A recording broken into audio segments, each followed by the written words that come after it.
林馆长乌来太祖武德堂，这宋江镇的武师，平均的年龄超过70岁，讲即卖真需要少年一辈来传承武术的文化。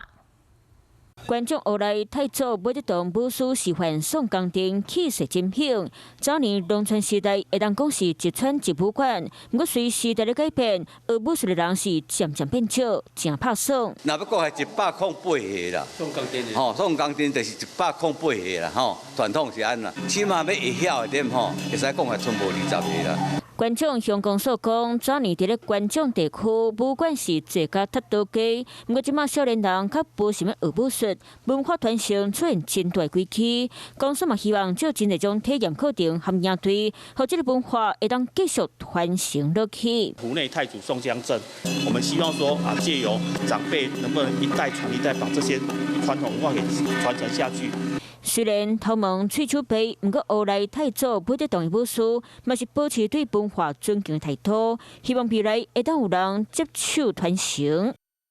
Hello， 我是庄慧琪，想要抢先掌握最及时的新闻资讯吗？赶快订阅、按赞、开启小铃铛，锁定华视新闻 YouTube 频道。